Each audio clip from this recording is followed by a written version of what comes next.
Welcome to the Beyond the Bucket Show, a podcast centered around optimizing all life's buckets. We all have buckets we are balancing: coaching, entrepreneurial ventures, family, passion projects, and health. Let's all take this journey together and become bucket fillers. And here's your host, Chris McSwain. Welcome back to another great episode live in studio with my man, Patrick Judge. Welcome to the program. Thank you, Chris. Appreciate it. It's good to be back. It's been a long time. It has. You were episode number 2. Number 2. I mean, I'm still a little upset that I was number 1. Because you're a busy guy. Yeah, right. But for those that don't know, Pat Judge is the head boys varsity coach at Santa Teresa High School. Took a small break. He's been coaching basketball for a long time. And Nate Anderson, who we both know, came up with fun facts. And the fun fact about Coach PJ is he used to coach me when I was in high school. Yep. I was 16 years old at the time. I believe you were 24. Yep. And so 20 plus years later, Coach Judge is still here coaching basketball. So, still doing it. Still loving it. How have you been able to manage all that? You've taken a couple breaks here and there, but this last year was refreshing, to be quite honest. I mean, I'd been coaching, I didn't even realize, but for 17 years in a row. Yeah. And so stepped down from Saratoga High School back in August of last year. And it was the perfect time to do so. Kids were in good hands, and I needed a break. And unbeknownst to me at that time, we were actually embarking on a huge project at my real job. Mm-hmm. And I run 2 of the largest Intero offices in the Bay Area, and we were combining the 2.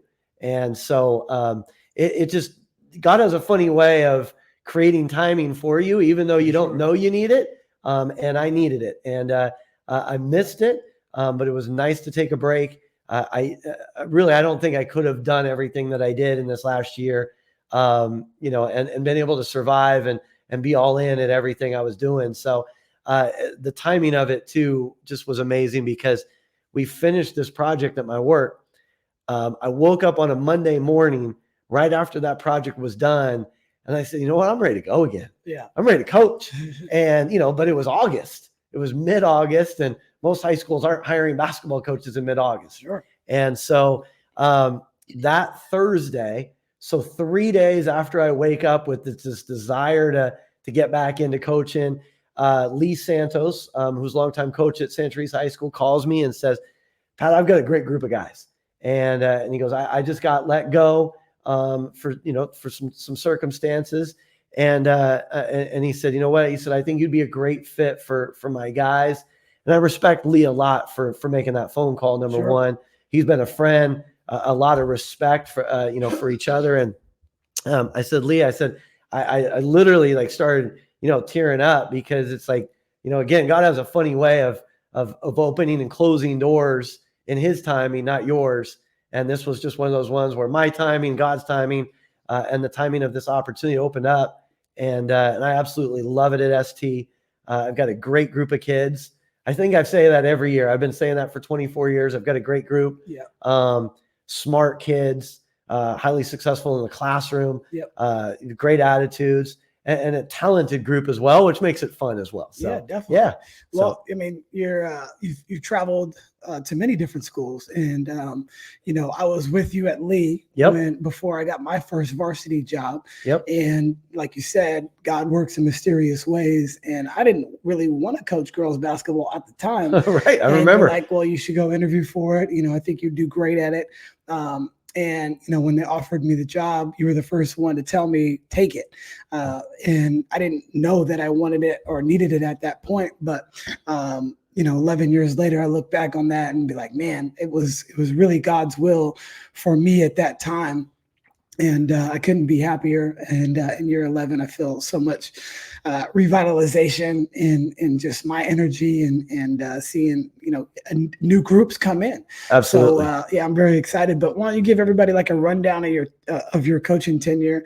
I met you when I was in high school, when I Yep. think our team beat your team, your JV team at Valley Christian. I don't remember that for some reason. I don't remember that. But yeah, so you started your coaching career at Valley Christian, where I'm at now. Yep. But why don't you give a lay of the land of kind of where you were at? And you were at Santa Teresa before too on the JV level. I was. And people Yeah. don't really know that their best team ever, with some really high level players, Denzel Copeland as Yeah. well as Trevor Priest, were on your JV team that I think not went undefeated, but very, very nearly close to that. Yeah. When they were freshmen and sophomores. So just give a quick rundown of your coaching career. Yeah. Okay. So started at Valley Christian, coaching the 6th grade boys team. Yes. I was 19 years old at that point. And we went 12-0 that season. There you go. In my first season. 1-3-1 trap. Kids couldn't, you couldn't press. So we trap them at half court, and it's just I caught the bug. Yeah. And so Valley Christian Junior High, Valley Christian High School, took 5 years off to start a highly successful sales business in Northern California. My mom kind of suckered me back into coaching. Mhm. She took me to a Branham Leigh game. My mom's a teacher, and so she had a lot of kids that were on the Branham or Leigh team that were playing, and she says, can you come with me to go watch a game? And I sat there in the stands like, well, I've got to get back.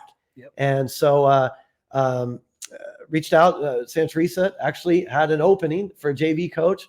Worked under Mitch Priest, who was a longtime, highly successful coach. And I coached. It's fun being back because we have the CCS championship banner, 2011, Mhm. and I coached all those kids. Yep. We actually beat that Santa Teresa team 3 times that year. Mhm. We won league at Leigh, but we were Division II, and we went to the semifinals that year. So it's so fun to look back and say those were my guys. We had great guys at Leigh, and so at Santa Teresa I was there for 3. The Leigh job opened up, the varsity job, and God blessed me with that opportunity. It was a phenomenal run. One of the most successful boys programs in the Bay Area. You were there for 7 years? I was there for 7. Yeah. So I got a great memory, Coach. yeah. Oh, you do. You really do. So it was a highly successful run. It was a lot of fun. Great groups of kids that came through there. And then that run ended after 7. And again, I was thinking, you know what, maybe it's time for me to take a little refresh break. And Tim Lugo, who's a good friend, football coach now at Mountain View High School, and they almost won CCS this year. So shout out to Tim and his crew. But Yep. And Coach Kevin Mack, he helps out on their team. He does. Yeah, he's one of their. Oh yeah, he was just on. He was just on. Yeah, I didn't know that about him either. I didn't know he coached football too. Yeah. So he reached out to me right after Memorial Day. That was 7 years ago, or 8 years ago now. And he said, Pat, are you still interested in coaching? And he goes, do you have a passion for it still? I said, absolutely. It's got to be the right fit and the right spot. And had a great run at Saratoga. Yep.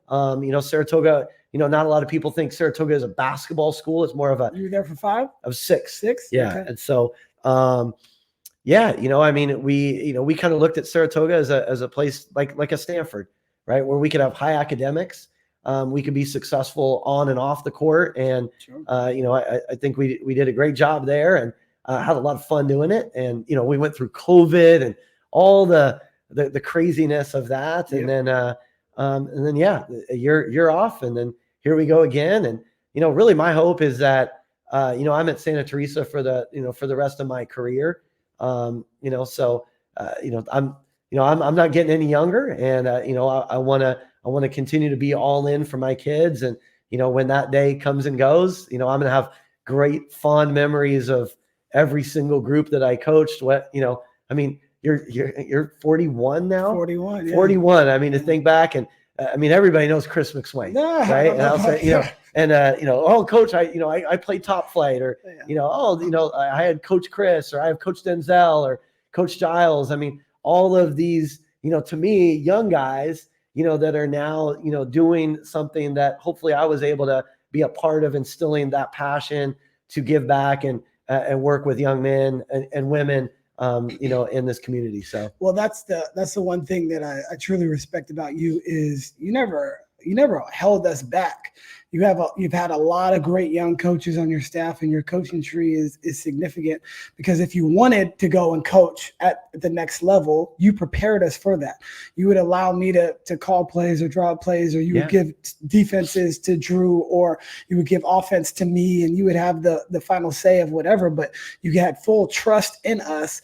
And whether we made mistakes or not, you just allowed those things to take place. And, I just really appreciate that. And I think I've done that for other people too, because I think that's what we should be doing.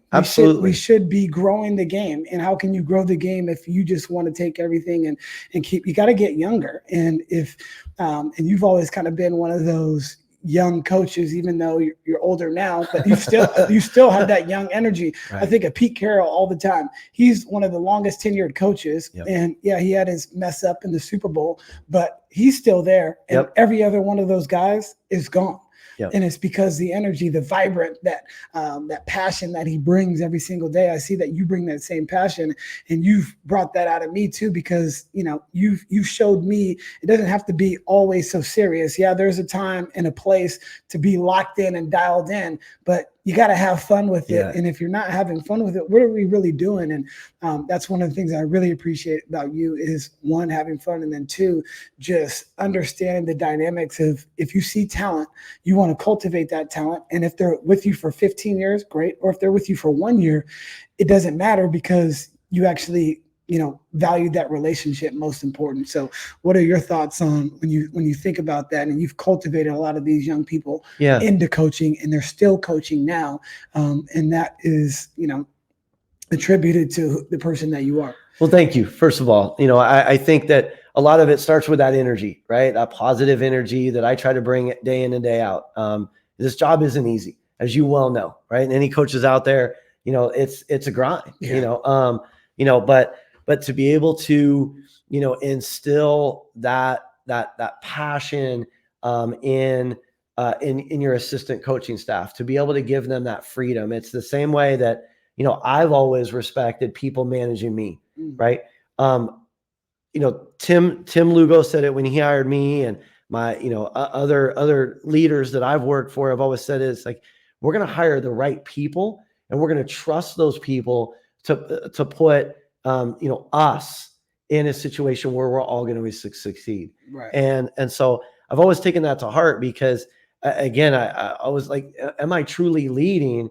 I'm not telling my assistant coaches what to do. I'm giving them a framework, right? And allowing them to create how they want to coach and how they want to lead. And then I'm advising them as to for us to get better. Right. Right. So I think, and it's the way I think I also coach the kids, right? Is, I'm not going to put you in a little box, right? If you think you can shoot, go out. And if you can show us that you can shoot, you have a green light, so I've always liked to be managed that way. And I want to pass that same passion on of, I call that more leadership than management. For sure. Right. And so, and again, coaching basketball has opened up a lot of opportunities for me to share that passion and that energy, and that positivity, right? In this day and age, with everything else that we have going on in the world, to shine some light and to walk into that gym every day, whether you've won, whether you've lost, whether you've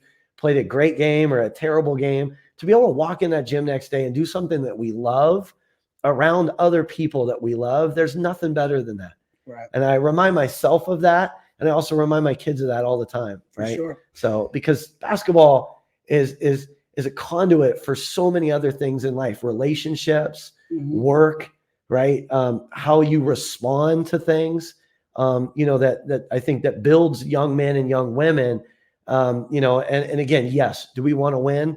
We're competitive guys, right? And no one's ever going to take that away from us, but looking at it from a different perspective, my mission statement is I want those young men who come through my program to be better men as they leave than when they started. 100%. Right. Yeah. So, and that includes coaches too. Definitely. Right. So, and just to touch on the leadership piece, I think that, people want to be led first and foremost, but then when you have other leaders amongst you. You have to let them lead Yep. and fall back. I know Ron Felice, who I used to work for right out of Yep. college. Yeah. And he built a very successful insurance firm and ended up selling it. And it does really well for himself, or did well for not just himself, for all of us. Right. And he gave so much to us, but we were in sales. The only time we had to be there was 8:29 on a Monday morning for a Monday morning meeting. Other than that, we never had a specific time that we actually had to be there. Right. All he wanted to know is if you got an A or an F. And it means win or you lost.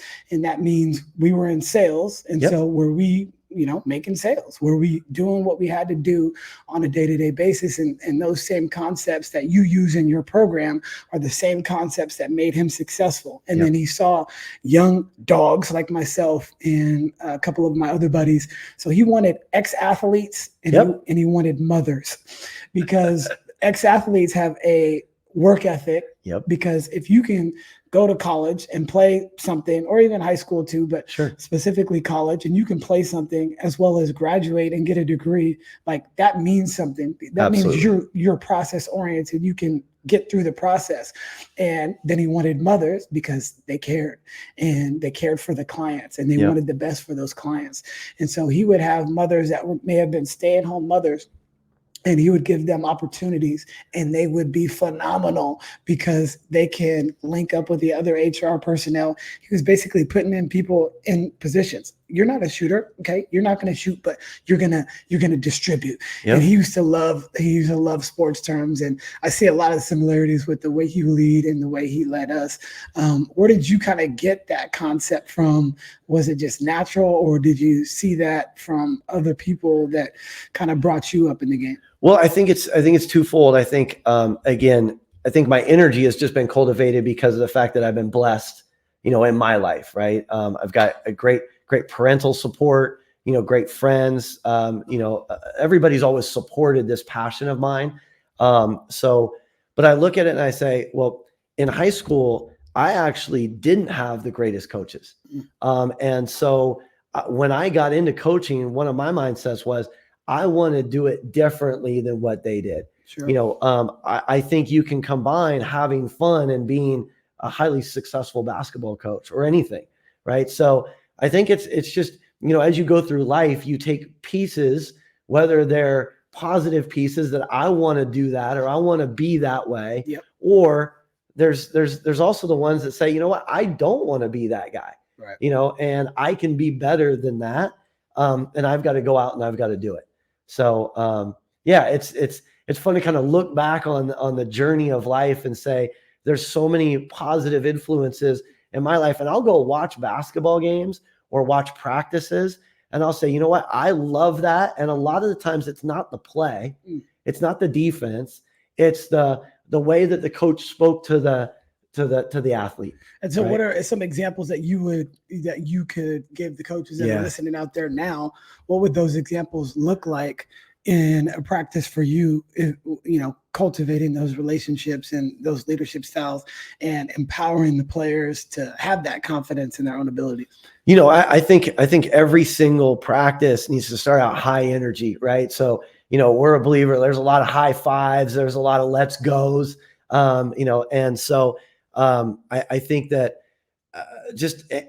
and even if, especially in this day and age, it seems like kids, they tend to get down on themselves so quickly, right? They miss a shot and it's like, oh my gosh, their dog died, right? And so we're constantly make the next one, win the next, right? And so in everything that we do, again, we're all going to make mistakes. And I think one of the things about being a leader is understanding that, it starts with you, right? You're going to make mistakes.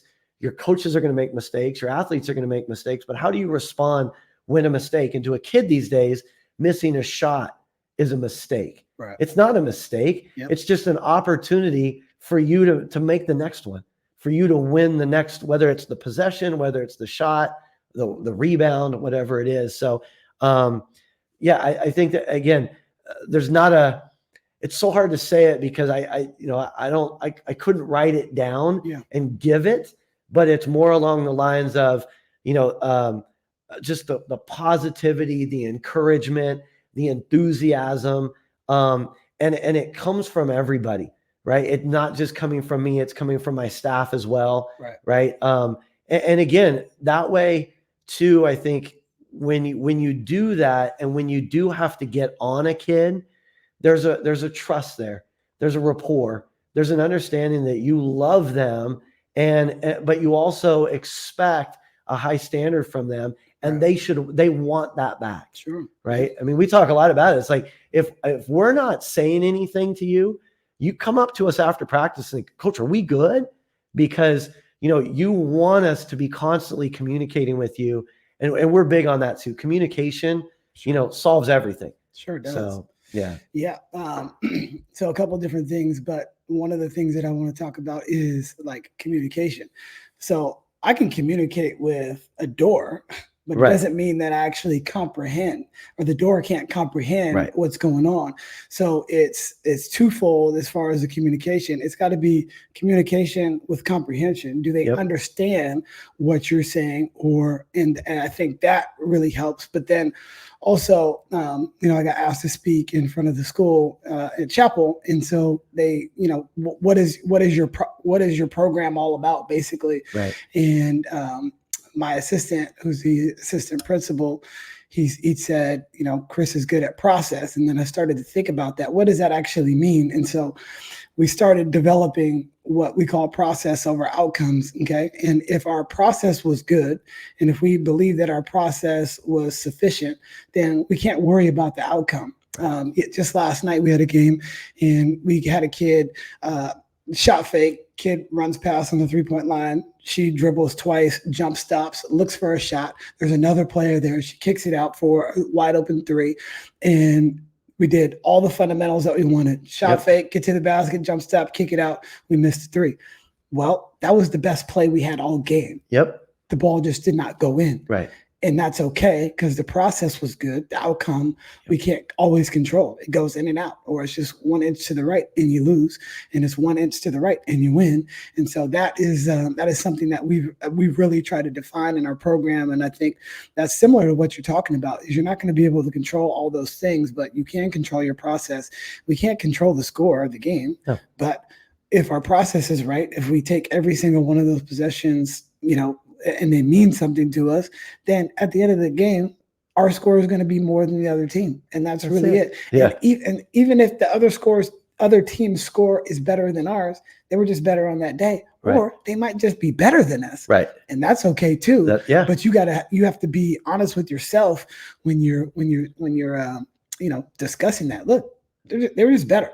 And there's nothing that you can do if you're going against somebody better. Like if we played LeBron and Curry right now, there's nothing we could do. Right. We could try our hardest. Yep. We could work out for the next straight year, and we're just not going to beat it. Not going to happen. It's just not going to happen. But who's guarding who, by the way? You got Bron. Okay. I got. It was good knowing you, Chris. I got Curry. I got Curry, but you got a better chance. I don't know. I don't think so. So yeah, process over outcomes is something that we've kind of been really diving into. I love that program.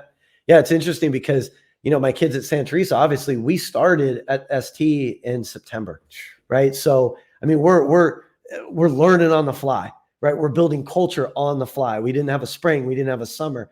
And so it's funny because in practice, we'll do everything right. And to your point, right? And we'll kick it out. We'll get a wide open 3. We'll miss it. And I'll be fired up. That was a phenomenal possession. The kids are all looking at me like, Coach, but we missed. Mm-hmm. No. It doesn't matter about the miss. It matters about how we got there, right? And so, and that's part of like I hate to sound like a life coach, but it's like, but that's what life is, right? Yeah. It's about the journey on how you got there. Yeah, right. Absolutely. So. Boy, I sound like an old man. It brings up a moment. You're really gonna feel like an old man now. So back in the day, we went to an AAU tournament in San Diego at Allegiant College or whatever. Yeah, down there at the big. It's like the 6-court facility down there. Yep. And is that still around? It is. Okay. Yeah. Alliant University, I believe. I think they have the Phenom camps there. They do for sure. And you brought us we went to Hooters. Yep, by your guys' choice. We did. It was all of our choice. And then we also you took it when we went to Sacramento. I think you took us to like a 18 and under club, and it was in San Diego. Was it in San Diego? It was in San Diego. Do you have any memories of that back in the day? That was such a funny, it's so funny because you guys were all just such great kids. I wasn't worried about you guys.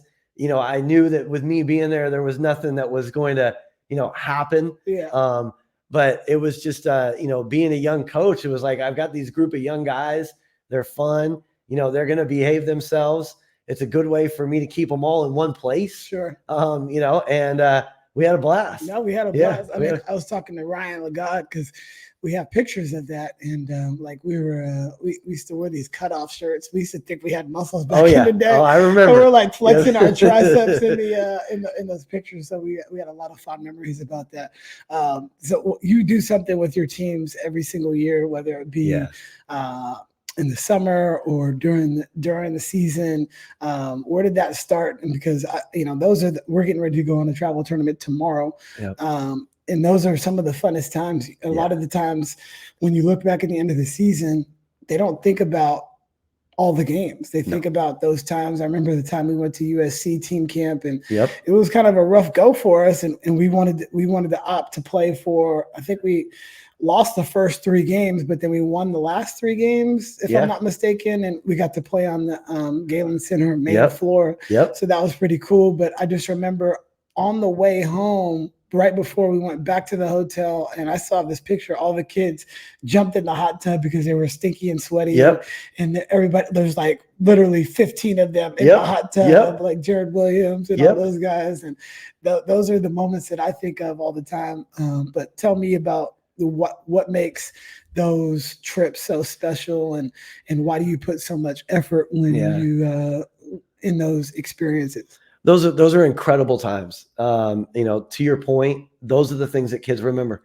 Year in and year out, we'll ask the seniors what their most memorable experiences are. And every single time it won't be, we beat Los Gatos in a buzzer beater. I mean, it's always Santa Barbara, going down to their team camp. It's our, we've been doing now outside of obviously taking a break, but we've been going to Cheesecake Factory for holiday dinner for 17 years in a row, so those are the things that the kids remember. And I think, again, I mean, most of our kids that we coach, if we're keeping it totally real, are probably not going to go on and play college level athletics.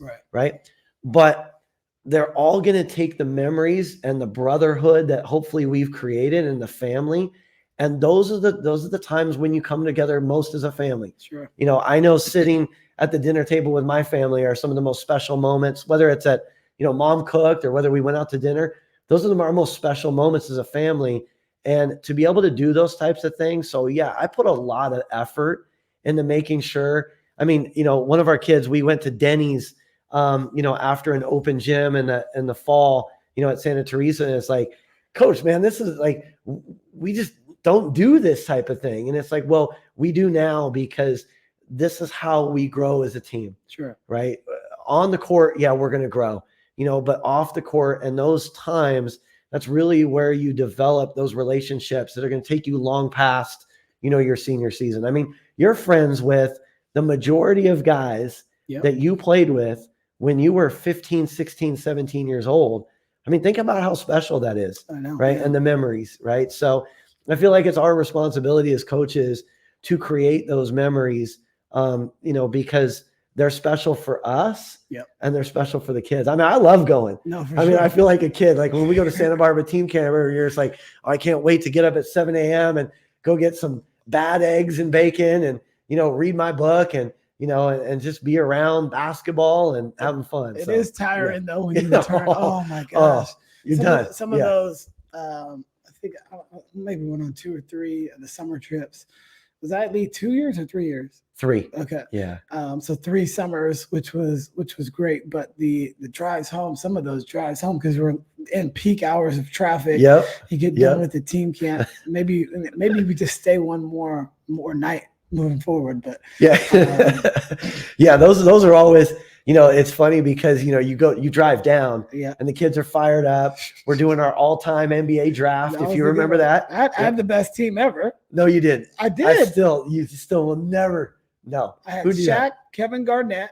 I can't believe you remember this. I had Scottie Pippen. Okay. I had Derrick Rose at the time. He was one of the best, and Steve Nash coming off the bench. And then I had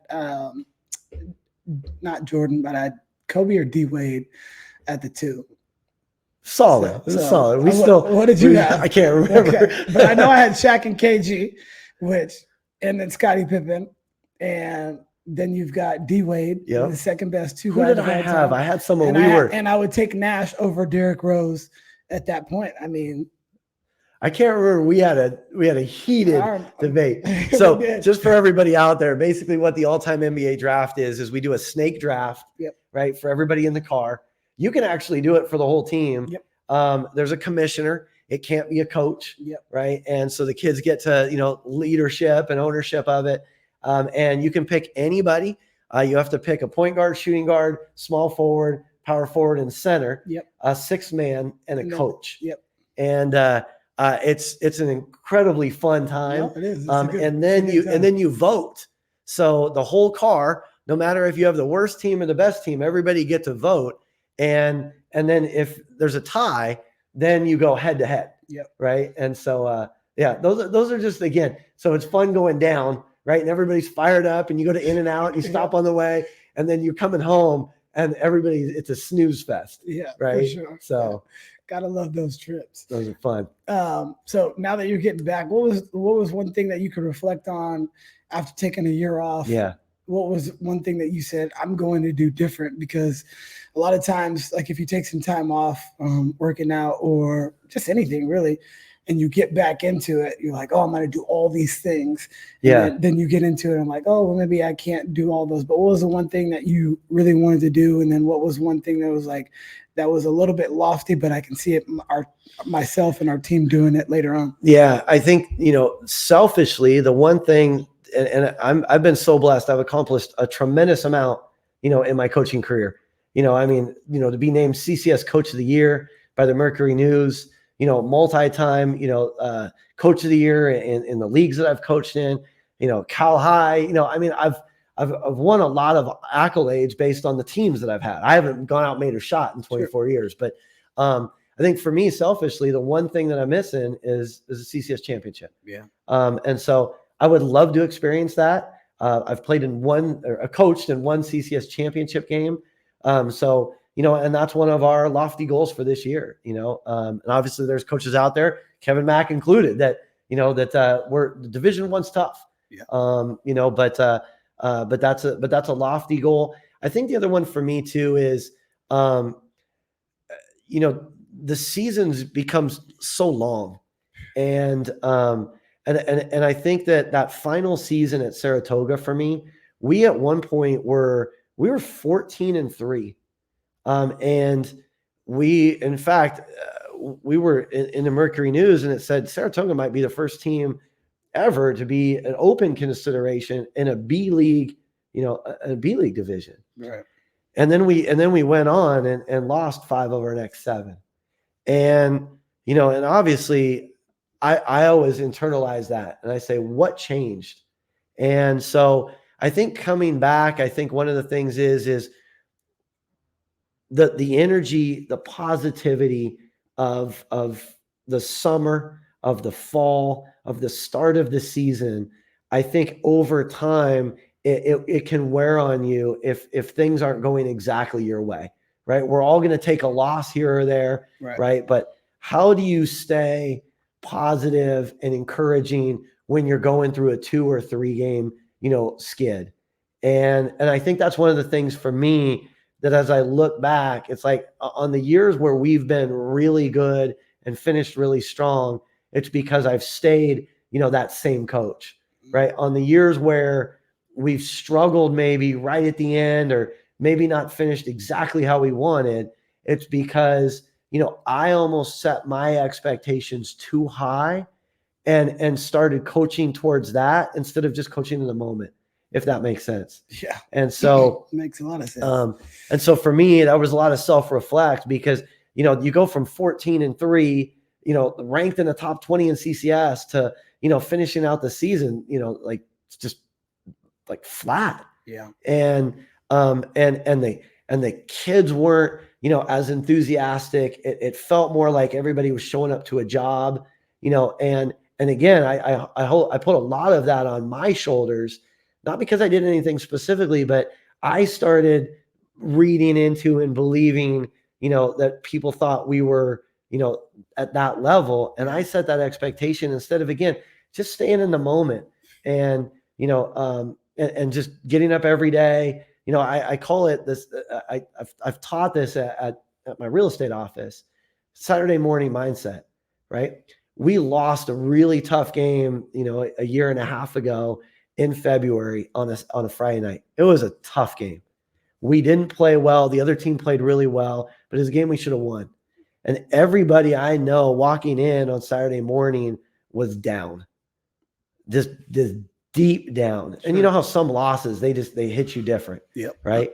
And for me, it was the first time that I didn't walk in fired up, enthusiastic, positive. And I felt like because of that, it compounded it. Right.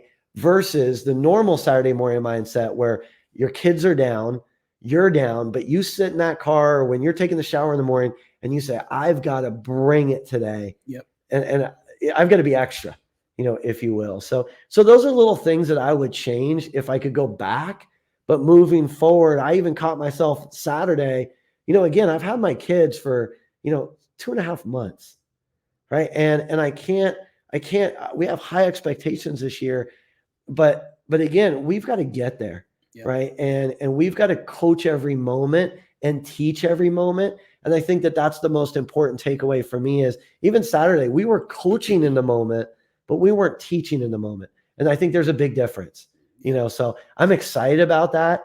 Even Saturday night, I went home and I was like, boy, I've got to be better, and we've got to be better as coaches and leaders in teaching, every single moment and leading them with a positivity and energy that again, that really is the thing that sets us apart over everything else. Right. So, yeah, I hope that makes sense. But no, it does for sure. Because a lot of the stuff really doesn't even matter when you look at it. And just with the year that I've had individually and as a family, you start to look at what are the important things. Right. And it doesn't really matter if you lose one of those games in the grand scheme of life. Right. It's a learning lesson and an experience. And we got to move on. And I think that's one thing that I've learned. I've held on to losses. I mean, there's times even when I was your JV coach at Leigh, we get hit on the buzzer beater, or I remember when we tried to go like 5 in, 5 out subs, and it was working the whole first half, and we're up 20 on Oak Grove, and they end up coming back and beating us like late. And I was just so devastated on what happened. But when you look back on it, like, what's important now? Win. Right. And a lot of that stuff really doesn't matter. And you just, like you said, you just have to remain in the moment and like just be accepting of what has happened. And it's going to be okay. And I think, having my mom pass was one of those things that, like, I'm going to be okay regardless of whatever happens. Yeah. Like the biggest presence in my life of all time. Yep. For 40 straight years was my mother. Yep. And she is no longer there. I talk to her every single day. She raised me. Like, that was everything in my life. Absolutely. Outside of my children and my wife.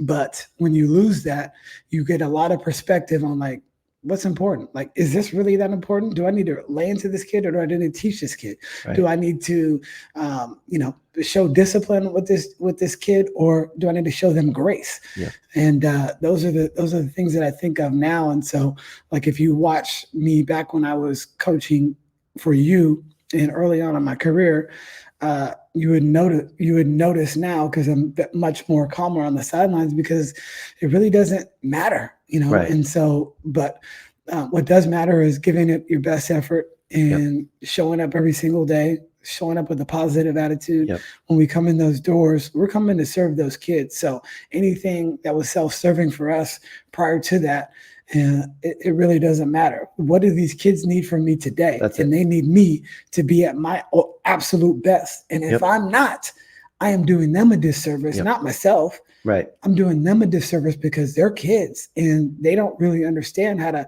regulate their emotions just yet. We're adults and we should be able to do it, but even us have a hard time. Just go. I think of this all the time. And we just had our parent meeting, and I say, go to a game that you don't know anybody and just observe. Observe the parents, observe the fans, observe the coaches, observe the players. How many people are actually having fun at that contest? Right. How many people are actually having fun watching this basketball game? Because you can't tell from the parents' perspective because they're up and down, they're yelling at the refs. And I just had Mark Gray on. He'll come on a week before. Oh, good.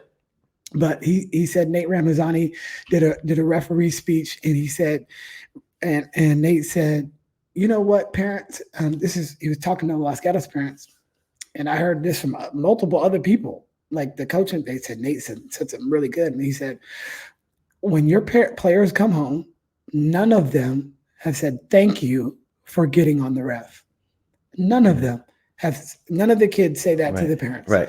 And so when you look at that, sometimes even coaches too, are we even having fun on the sidelines? If you just go to a random game and you watch a coach, we put so much unneeded pressure on ourselves for this basketball. And it's just not necessary. But sometimes in competition, you just get to that level. You do. And I think too, a lot of times it's our ego, right?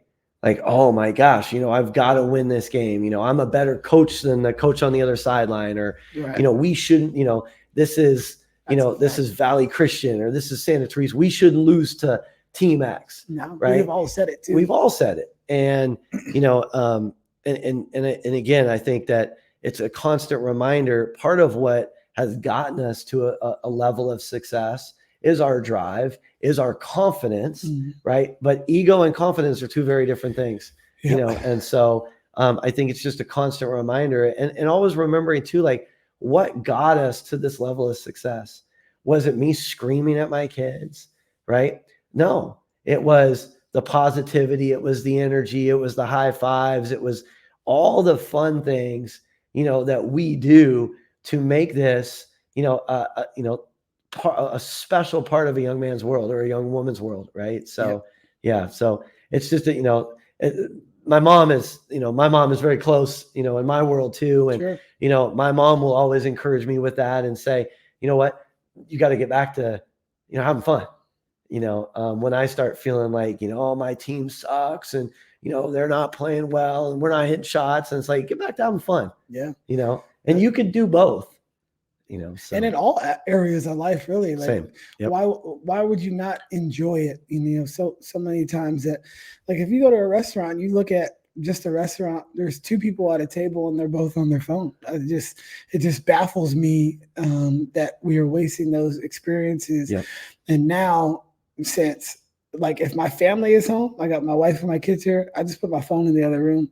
Yeah. Good. Because I don't need it. And the only reason why I had it before was, if my mom were to call or something like that. But now it doesn't, I don't need it. It's just not necessary. And so just to be in the present moment, it's so hard to always talk about that. And we all know that. We definitely know that we should remain present in everything that we're doing. But it's really hard when you get into those moments. What are some things that we can do as coaches to reset ourselves and be like, coach, you need to chill? Yeah. I think, again, having trusted friends or coaches, that again, it's like in a zone, we're a zone team, right? Yeah. And it's like, it's okay to tell your teammate to yell at him to bump. Yeah. It's okay, right? They're not going to go home. They're not going to be upset with you, right? Because you're doing the very best for you and for the team. And so are they, right? And I look at that as the same kind of philosophy. It's like when you surround yourself with people who aren't afraid, who aren't just yes people, right? Hey, coach, like, we need to chill, right? And I think that's also too empowering those next generation of assistant coaches that want to go on and be leaders, right? To be able to, and again, have that rapport and that friendship, right? And then I think it's a lot of self-reflection too. Whether you win, whether you lose, you go home at night and you say, or wake up in the morning and say, was I the very best version of myself? Yep. Would I be proud of that if I was sitting in the bleachers and watching? Yep. Right. I agree. So you got to always look at it, being a parent now is how I'm treating this young person the way I would want my kids to be treated. And if the answer is no, then you definitely need to pivot and make a change in regards to how you're handling the situation. Do I want my kid to be coached hard? Absolutely. But I don't want my kid to be berated. I don't want my kid to feel like they're less than. I don't want my kid to feel like they're not good at basketball. And those are key important ingredients that, a lot of coaches, especially early on in their careers, may have made that mistake. I know I've made that mistake before, but I try not to make it again and blame it on my mind, not my heart, because sometimes you just lose your mind when you're in these games. Like, you sure do. Sue tells me this all the time. Sometimes like competition brings out the worst in us, and I really believe that. And she gets a bad rap, in my opinion, from people that don't really know her, but we've spent a lot of time together, and because she has usually the best team in the area or Northern California or the state, it's such a high standard. So she's got to live up to that. But at the end of the day, she said, we're just high school basketball coaches. So, and that's really what we are in the grand scheme of things. But yeah, sometimes we lose track of that as coaches. For sure. And we're just human, just like everybody else. Like, I don't have a great parenting day every day when they're whining and crying. And just like I don't have a great day on the deck coaching basketball either. Yep. Yeah. Very, very true. Yeah. And one of the things that I've even this year, we didn't play well Friday. Mm-hmm. We lost to a better team. And then we didn't play well on Saturday, our last tournament. And I feel like we lost to a better team, but what I was catching myself is, yelling at my guys, on the court in the game, if they made a mistake. Right. And, it's like, okay, I've been coaching a long time, right? I always can get better. Yep. And I just went home and I was like, you know what? And I walked into practice on Monday and I said, the next time that you hear my voice, when you're on the court, it will be for something phenomenal that you did. Right. It will be positive. Sure. Right. Because if you go back in time to when we were players, right, and every coach has probably played at some level somewhere, right? If you got yelled at in the middle of a game, and where I got this from is my nephew's 7 and he plays soccer. Okay. And our family's sitting over on the sidelines, and all the kids' families are sitting over on the sidelines, and every single parent and every coach is yelling at the kid on the field. Right. And I was like, and I was just like, I was losing my mind. No, yeah, you're right. And it's like, I told my family, I said, nothing that you yell during his game, during Alex's game, okay, will help him at all. It's not. Right. Run to the ball, or go get it, nothing. And that hit me on Saturday night after we played, that I don't want to be, and I don't want my coaching staff to be, the parents at a 7-year-old soccer game that are yelling at their kid in a, I'm not even going to say negative, but just yelling. Yeah. Right. It's just noise. And so I'm going to remember that for the rest of my career. And again, if I'm going to yell at my kid, it's going to be, hey, Chris, great job, great rebound, great pass. We can do the teaching and the coaching when the boys come out of the game, but it's not going to help by yelling at them when they're playing in the game. Yeah. So, and I had that same thing happen when I was helping Coach CJ's little next level basketball team.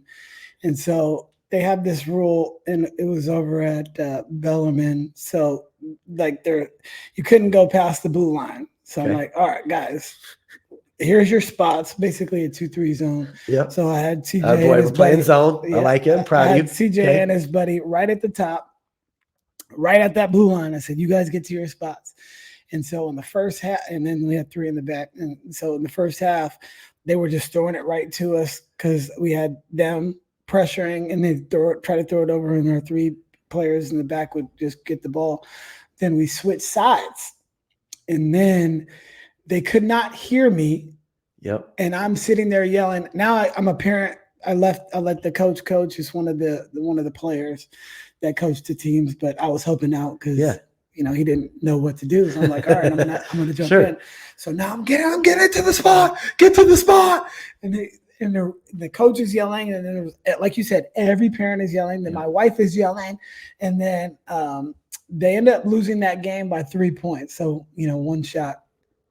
And I was like, I told Maddie, I was like, we need to chill. And I was like, CJ, what was, he's like, too many people were yelling. He said that exact quote, too many people were yelling. I didn't know what you wanted to do. Mom's yelling, the coach is yelling, all the parents, I was like, all right, I will not yell anymore. I will not yell at you. Yeah. I will not talk because it's not worth it unless I'm the coach of the team trying to give instructions on where to be. But you're right. No parent is going to help the situation. No, telling them to shoot it, rebound. They all know that. Right. Really, literally, every kid knows. Every coach is saying that every time the shot goes up. Box out, go get the rebound, squeeze it, grab it. Yeah, exactly. All those things, and just let the coach and just be a fan and a spectator. So the rest of the season, we just sat there. I did help out in the practice, and then I just sat on my hands and I just listened to the parents, and it was wild. Now they won the championship, which was awesome. Yep. And he had a blast, and they were down with 3 minutes to play by 5. Okay. And they end up coming back somehow, and they won. But it didn't. And I wasn't at the game, actually. I was watching it on FaceTime. Okay. Because it was the week before the season. So Giles and I just got out of town, and before we can't go anywhere for the next 5 months. So yeah, it was fun. But you're right, man. The parents. Everybody needs to chill. Yeah. And I think coaches too, right? Yeah. I wouldn't, again, I always say it starts with us. Absolutely. Right. And if we're doing that, if we're, sprint back, or he's, like the other day, like we played this left-handed guard, and this left-handed guard was good. Yeah. He was a good player. And, but we made him look even better because we continue to let him go left. Yeah. Okay, fine. Right. But it doesn't help to scream, he's left-handed, 15 times at one of our players. It just doesn't. Yeah. Right. And then they start to tune you out. Mm-hmm. Right. And so I see coaches and they still think that like the Bobby Knight way. It's over. Rest in peace, Bobby Knight. Right. Exactly. Yep. But that day is kind of come and gone. Sure. Right.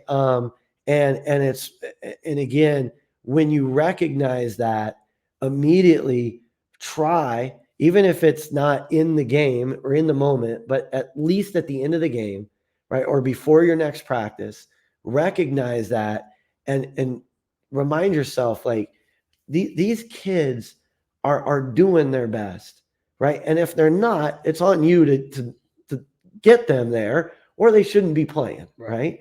But don't yell and scream, because people, I mean, if someone yelled and screamed at you every day at Valley Christian, you're going to be miserable, right? If my boss called and yelled and screamed at me every day, I'd quit, right? And so it's the same thing now with kids, right? Is, but if someone, tells you every day, Chris, you're doing a phenomenal job, right? I'm so proud of you, right? Keep up the great work, keep grinding, keep doing what you're doing. You're going to keep doing what you're doing for sure. And probably even do it at a higher level, because you're like, man, I got people behind me that want the best for me. Yeah. Right. And I think as coaches, we get so caught up in that, right? Like, but that's who we are, or at least in my opinion, that's what as coaches we should be. Yeah. So no, I agree. He talked about zone a little bit, and the thing that I love about coaches is there's no one way to do it. And there's so many different ways that you can do it and be successful with it. And, prior to you, I was a sideline baseline coach because that was what all my coaches taught. And then, I come over to you and you're forcing middle, but we would have debates and conversations about why one way or the other, but all of it can work if you commit to the system. And that's the same thing with the players. If they commit to how you want them to play, it will end up working if you stay consistent with it. And but I've come around on the zone thing, like, different matchup zones I think are critical because, first of all, people are drawing up some unbelievable sets now on the offensive side of ball. Like, there's just so much information out there, whether it be flares or ghost or Spain pick and rolls or all this stuff. And now you actually just take that away, because they're not going to be able to run all that stuff because you're basically passing it all off. I mean, this year we're almost exclusively matchup, which works in our favor. One, because if we see a matchup, we know how to attack it and where we want to attack it, and not just settle for an open three and try to get it into the gaps or short corner or high post in different ways other than just the normal way, 3 out, one at the nail, and then one going short corner to short corner. Now we're finding different ways to get playmakers into those spots. But you've been a big proponent of zone over the years. What is your philosophy on that, and why do you think it is so successful for you? And you're switching them up a lot. I mean, it's not like you're just running a 2-3 zone. You are switching and changing all of these zones. Some of them look like mans, some of them look like zones, but then it's just it's so there's a couple of thought processes behind it. Yes, we're definitely not we call it junior high zone, right? Go stand on the elbows, go stand on the blocks, one guy in the middle, put your hands up, right?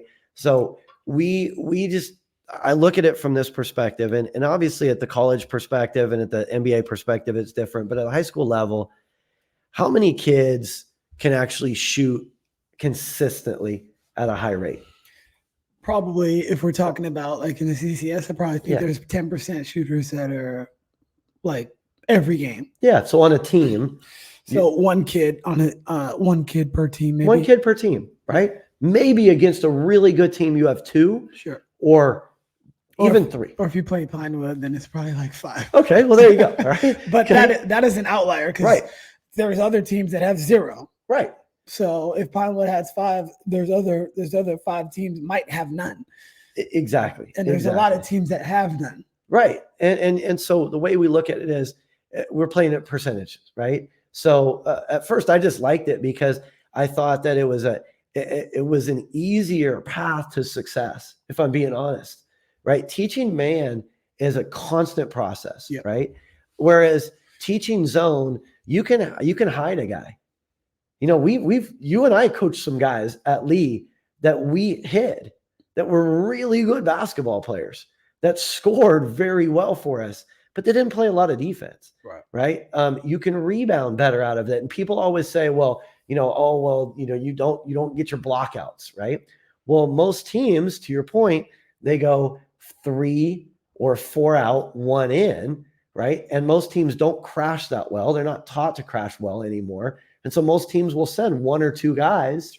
And in the zone, most shots are 3s or deep. And so you have 5 guys that should be rebounding versus 2, right? So there's just a lot of different thought processes behind it. And then how are you closing out to a shooter on a wing? What is the teaching point on that? So we bump aggressively, right? So the last thing we want to do, and again, a corner 3 is a tougher 3 than a wing 3 in high school, right? And so we're going to is that what you think, or that's like based on fact? That's based on like what we've seen from our analytics from teams that play us, right? Teams put a guy in first of all, they have shooters on the wings, right? They generally don't put shooters in the corners, right? If they do, they're going to put one, right? They're not going to put against us. They're not going to put shooters in both corners. And I'm not giving any secrets away here. So, Sure. I mean, but the way we look at it is, all right, if you're going to shoot from a higher clip from the wing, then we're going to show out really hard from our bottom guys. Okay. So we call those wings, right? So our wings are going to show out really hard. And then our guards are going to bump on their voice, not on the come together. Right. So, because as a shooter, and all right. I do. Yeah. I knew that was coming. But as a shooter, that in a zone, the time when you're going to shoot it is when it's on the catch. Ball reversal. It's on the ball reversal. It's on the catch, right? You're not going to rub it, and you're not going to dribble it 3 times. You're not going to step back. It's normally going to be you're going to ball reversal, catch and shoot. Sure. Right. So if our wings are aggressive, okay, in their closeout, and we're talking aggressive, and we're bumping on the voice, so there might be a time of separation between when my guy's going, when my wing is dropping down to where my guard is now bumping. Yep. But again, at that point, you've already made that decision. Either I'm going to shoot it, right, which hopefully we've run you off, right, or I'm gonna make one more, Yep. right. So it's just philosophy, because teams aren't, and plus too with the zone, you don't play a lot of teams that have great dominant bigs anymore. Yep. You even see that in the NBA now, right? The bigs are out. They're not in, right? So the way I look at it is, if it's a 2-3, if it's a 1-2-2 or a 3-2, if it's a 1-3-1, you're not as fearful of a big that back in the day used to be, right? Like, if they got the ball to the big, the short, or the high post, like they're gonna kill you. Well, bigs just are different now, and so for us, the zone allows us to morph based on where personnel is. Sure. Right? So like when I go in scout, I'm not looking at, is he, yes, we're going to see, is he right hand? Is he left hand? What are all of their tendencies? It's a lot easier to scout for us too, and not just for us, but for the kids. Okay. Is he a shooter? Right? Does he look to shoot? Right? You remember we used to have those great matchups with Piedmont Hills, right? And they'd be a man team, we'd be a zone team. Shout out to Pete Semos, by the way. But ironically, Pete was switched and took your, he called it X. Yep. He took your 1-3-1 to beat us a couple times. Yeah. He did. Yeah. But, so it's and Pete and I have had a lot of great conversations about that, right? But again, for us, we can morph it and scout it. So it's like, okay, if Chris McSwain, at Valley Christian, if he's a knockdown shooter, okay, then we're going to morph. Sure. Right. And we're going to treat him differently. Right. If they have a weak ball handler, right. Or maybe their point guard can't shoot it. Right. We're going to spread more, so there's all different types of ways. And again, you can do those same things in man to man, but I think from an overall being able to scout it, communicate it to the team, we call it heels and toes. I know that sounds very simple, mm-hmm. right? But it's like, if he's a shooter, right, we're heels. Or nowadays, we might even be double heel, right? And come 2 up, right? Or if he's a non-shooter, we're going to put our toes on the 3-point line and we're not going to come any further, right? And then it also gives us a lot of opportunities to trap in a more comfortable way, right, than in man-to-man. Because we're experiencing that right now at Santa Teresa. We have a sideline. Anytime the opposing team takes the ball out on the sideline, we call it X, right? And we're going to trap whoever's taking the ball out. We're going to trap the guy guarding the inbounder. First pass, he's going no matter where the ball is. Yep. But what we're finding is again, if not everybody's on the same page and one guy doesn't come off the, it only takes one. It just takes and one. Then you give up a layup. Exactly. Yeah. Exactly. Whereas in the zone, if you have 2 guys up atop or a wing and a top guy that are trapping, you still have 3 guys that are doing hopefully their job, right, to keep you protected. Right. And again, it's not perfect. We've played some teams that have absolutely cut up our zone, right? And then we've had to make that adjustment, right? But we just feel as though just teaching the box principle, right? You remember that? You probably remember that, Leigh, right? Where it's like you play 4-on-5, yep, right? Guys are on a string. right? And just teaching that concept. We did it this morning. Did you? Okay. Yeah. So I think it translates to whether it's man or zone. And there's multiple ways you could do it. If you're even front zone, you can get the box principle. Yep. But you got to have pressure on the basketball when you're on it. But Absolutely. everybody else is kind of in the gap. Yep. And then you can also do it as a triangle. So if you are more of a odd front zone, you can put somebody at the top and they're kind of, getting the top areas. Then you got the wings, but people are shifting and rotating. There's a lot of good things that you can do out of it. And we play out of that a lot. And then you have to figure a way out against that too. Right. So we play against it a lot just because, all right, if we're more talented than the team, we already know what they're going to do. Yep. They're going to play zone. Yep. And if the team is more talented than us, they probably are just going to use their athletes and probably pressure and play a lot of man and stuff like that. Or if they do play zone, fine. Hopefully we'll be prepared for it. But sometimes you're just outmatched. But if we are outmatching the other team, they're just going to zone. That's it. And that's how what we've seen over the years anyway. And so I want to ask you, who are some of we talked about Simos. We know he hasn't coached it a long time, but he's one of the better coaches to do it in the section in the public school realm. I think a lot of our coaches in our league get a lot of acumen, the private school leagues too, because we have the best players. Let's just be honest. We have the best players on the men's side and the women's side. We have the best players. So we, in our class, the best coaches are usually the best teams. And if the best teams, have the best coaches. So who are some of the best coaches on the public school level? Because I don't know if they get a lot of the credit that they do deserve for doing it the way they do it with the kids that they get locally. That's a great question. Excluding yourself, of course.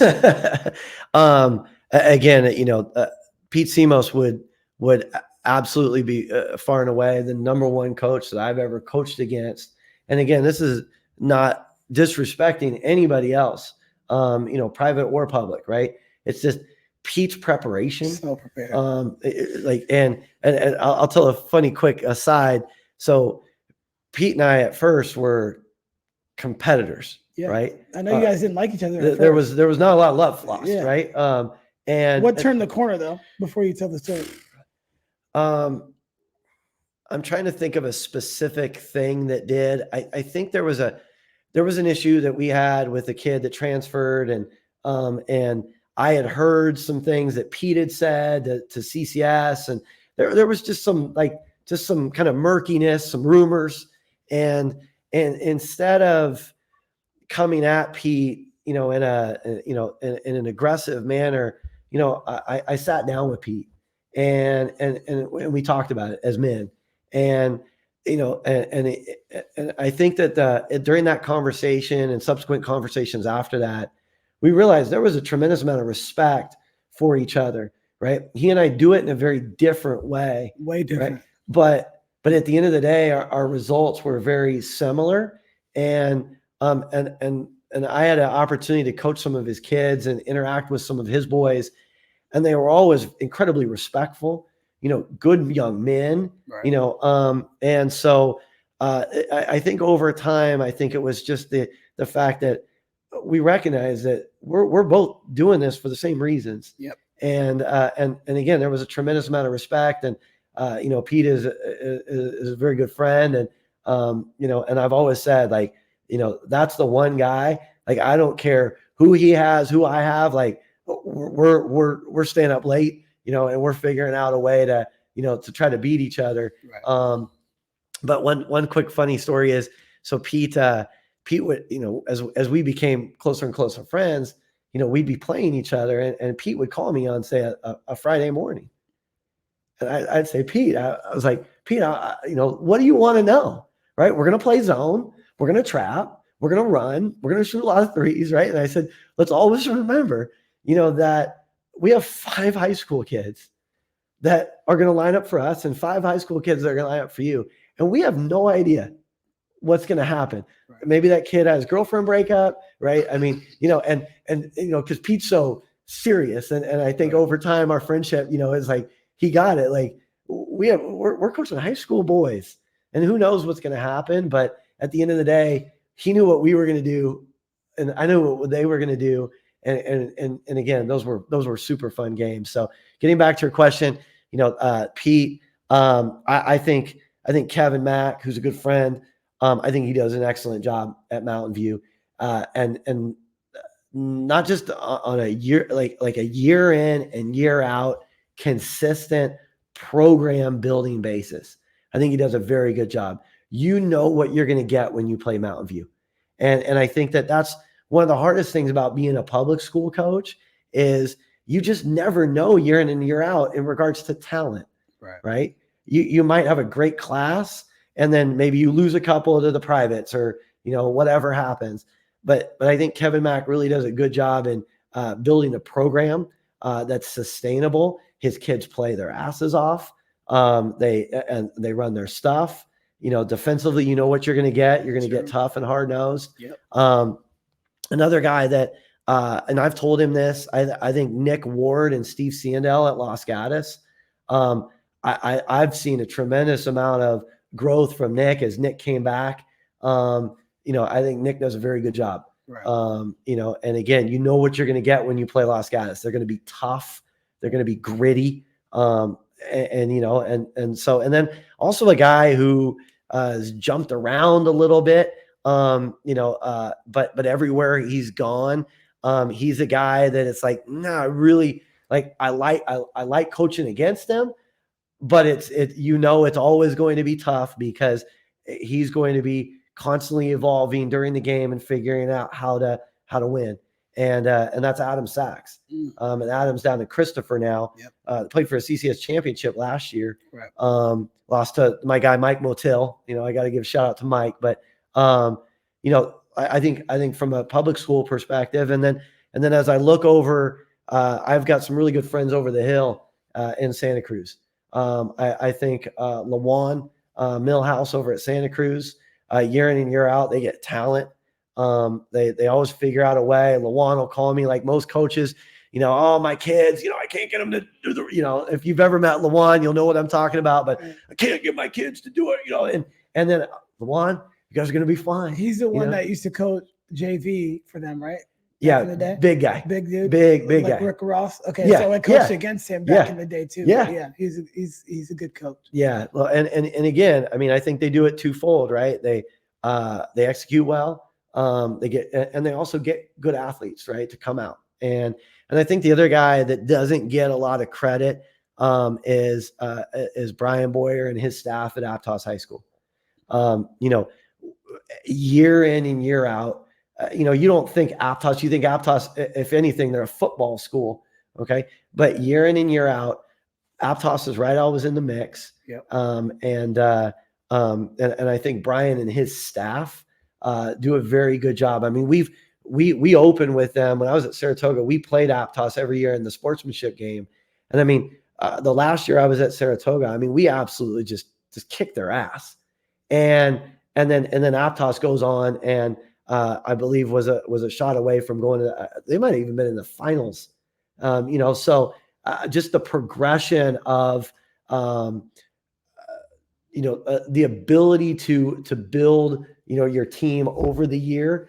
I think Brian does a good job. And then I'll give one more guy up on the peninsula, and he's had a great run. I've only coached against him once, but again, they have a lot of talent, but Jeff Dowd at Burlingame does a very good job with his guys, and they've had a lot of success. Yeah. And so, being a public school coach, even though you get a group that has talent, you still have to be able to coach, right? You just have to. Because you and I have talked about this before. When the year that we had one of our best teams at Leigh, we were 24-4 going into CCS semifinal game, playing Motil and St. Francis, and we had 12 guys on our team that year, and we had 12 guys that went to Union Middle School. Right. Motil had 12 guys, right, and he had 11 or 12 kids, and 11 of those 12 went to different middle schools, right? And so, so from a public school perspective, you've got to, if you have talent, that's the first step.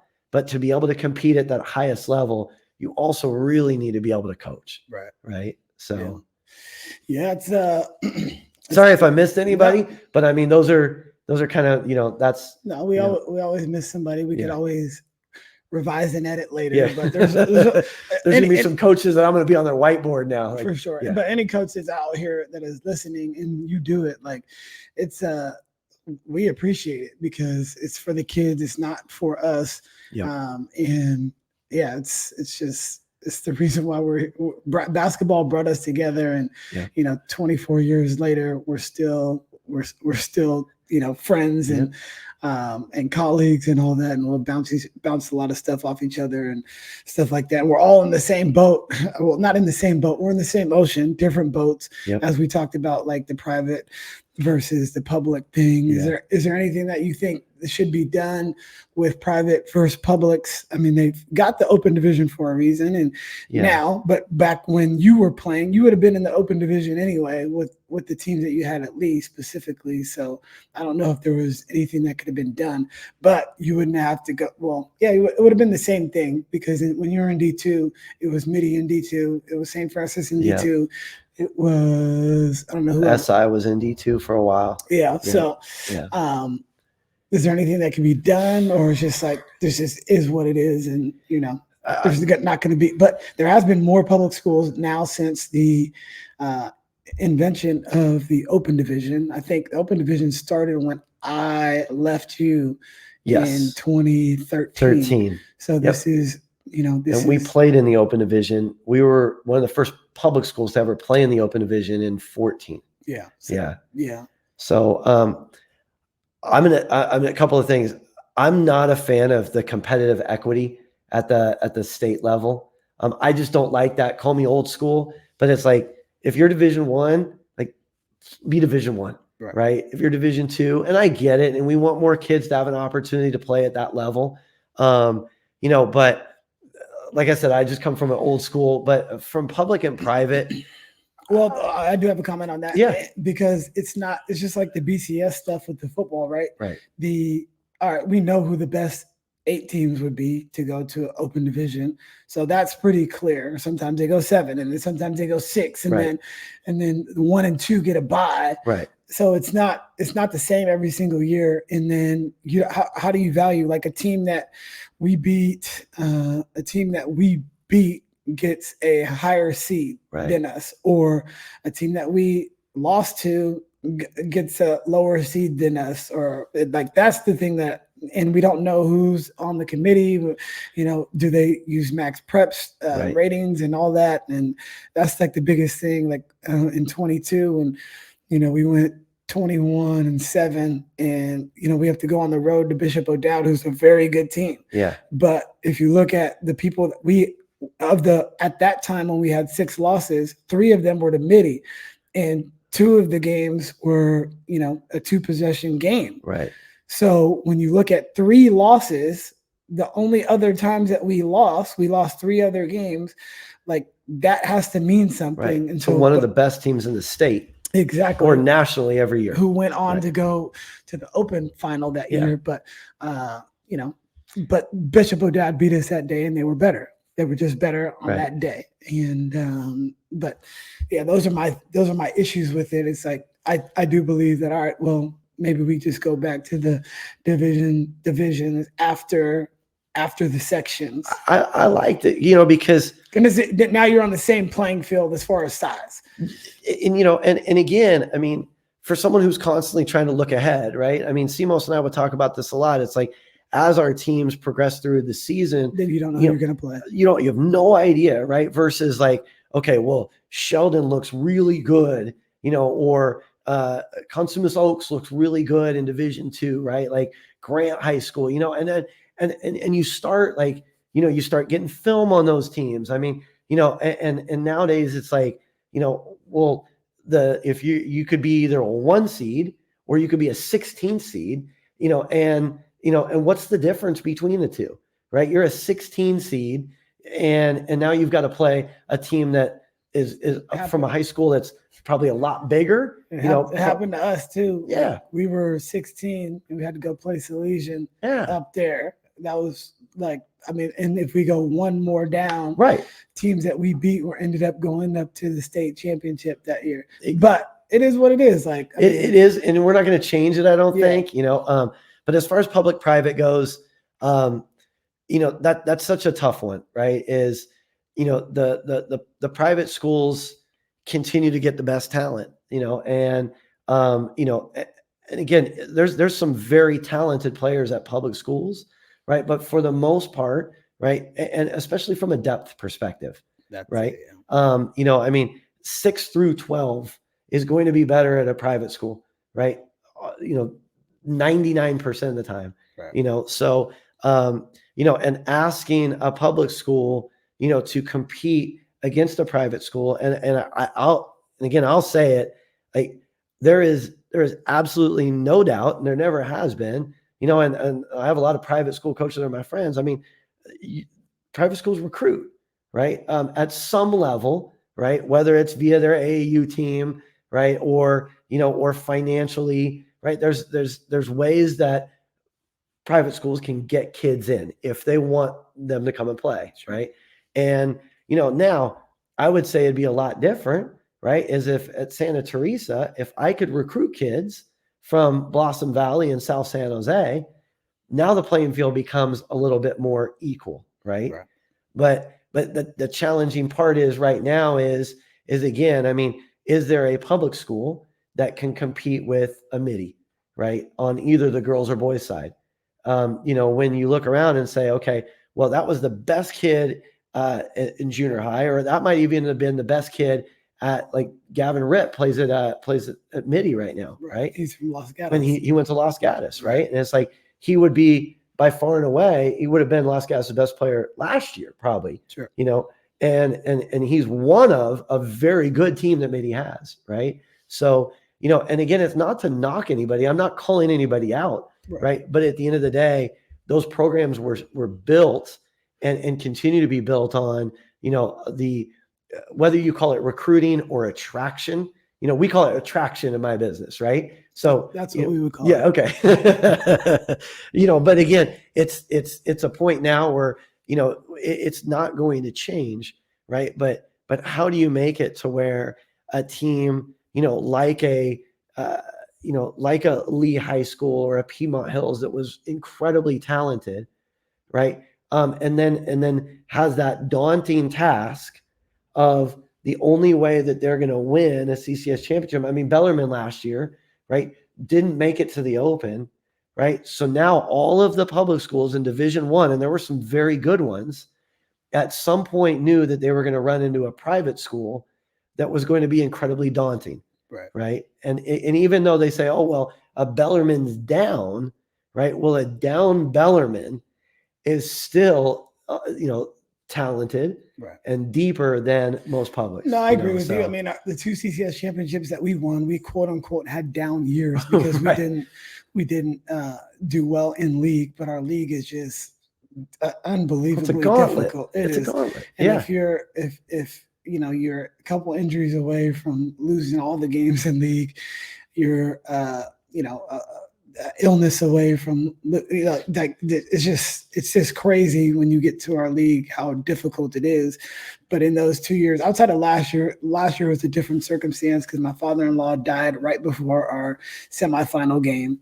And that was probably a lot for the kids to deal with. And so, you chalk that up. But those other games, we had a 20-point plus win my first year in CCS championship, and then we were winning the majority of the game up double digits. We ended up winning by 7 because we had to switch venues. We were at Independence, and then the lights went off. So I'm thinking about the Niners Ravens Super Bowl that year. And then we go over to Piedmont Hills. I don't know if I told this before, but I know that was back when Simos was still coaching. And I know it's home rim, but they wanted us on the left side of the scoreboard. And I know that on the right side is where they're home. So I'm like, I get there first. I got the Piedmont Heroes first, and then the CCS commissioner flying comes over there. I was flying. It was pouring. I remember that day. And then So I'm sitting on the bench. I just get there and I just sit there first while they're trying to and they're like, Coach, you got to go to the other side. And I almost lost it. Relini and Schoenberg were like, Chris, you got to give it up. I'm like, no. I know this Ram. And sure enough, we're up 14 at the half. Yeah. And then they came back. And I don't think we ever were trailing in the game. But it was one of those Mad McSwain moments where I look back and I'm like, dude, what are you doing? But we've all been there. We've all been there. So we're wrapping it up. Is there anything else that we've been going for hour 24? I think we could do this pretty much for the next 7 hours. But I gotta go win a game tonight. We got the early game. Oh, you got tonight? Yeah. So we have Westmont. Okay. At the Las Gas tournament. Okay. And this is a good tournament. This is a very good tournament. Yeah. This is one of the best fields that I've seen this tournament have. On the other side of us is Branham, who's good this year. Christopher's in it too, right? Christopher's in it. So Branham, Kings Academy play after us tonight. Oh, Kings is good too. Kings is good too. And then on the other side, Las Gatas last night beat Christopher. And then Menlo beat Leigh. So they beat Christopher. What was the score? Beat him by about 16. Got it. So Las Gatas playing well, from what it looks like. So we've got a good one tonight, and everyone right now is all these games are good.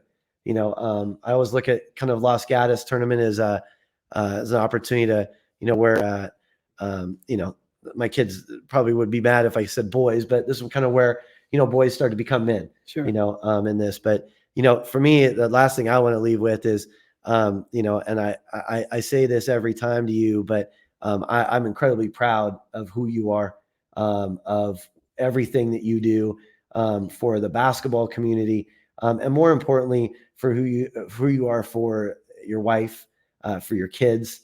It just makes me incredibly proud to think that, I knew you as a 16-year-old flexing the muscles and, still flexing. Yeah, still flexing. But it just makes me incredibly proud to consider you a friend, and someone that I look up to. No, well, I don't want to get emotional here, but thank you so much. You were a big mentor to me when you coached me. You were a big mentor, and one of the reasons why I run the program the way I do. I learned so much watching you for those 3 years interact with your staff. You treated us, exceptionally well. You never held us back. You gave us confidence. You told me I was going to be a varsity coach. You told me that we were going to win CCS when I called you the first time. You gave me so much confidence, and the same thing you do with your players. I just appreciate it. Completely indebted to you, and I'll just continue to repay that to the people that come into my life, and that's what this is all about. And so thank you for listening. Oh, who should be on the show in studio, but you got to make the connection to get him here? Oh, that's a good question. Let's see. Who should you get? Because the studio ones are way better. This is awesome. This is way better. This is awesome. This is the episode 2. I was sitting. Was it during COVID? It was during COVID because I was working from home and we were doing this you had the beats. I had the beats. So we couldn't get them figured out. Now we got a whole setup. This is dialed in now. This is pro style. You know what? Let me shoot. I'm trying to think of who would be a good one. Have you had Danny Yoshikawa on? Yosh, I need Yosh. I need Yosh. Okay, so I think Yosh would be a good one. Yosh is so you text Yosh, and I'll tell Colin to text Yosh because I don't know him personally, but I do have heard a lot about him and followed his career and stuff like that. So yeah, I think he'd be a great one. Building something, kind of rebuilding. And the reason why I thought of Yosh, the other one would be Bob Burton. Bob's been on. Has he been on? Like okay, that's what 17. I thought. Okay, but I might have to have him come sit down here too. I still see Bob. As a matter of fact, I saw Bob at a Stanford game not too long ago. Bob and Jeff Dowd from Burlingame. Yep. Bob, you want to talk about a tree, of coaches and players and, guys who love the game. Kawhi Leonard. Isn't that crazy? Yeah. So he'd be a great one to bring back, but Danny really, I think Danny would be a great one. And then Andy Newman, is another one of Burton's. And I saw Andy at UCLA.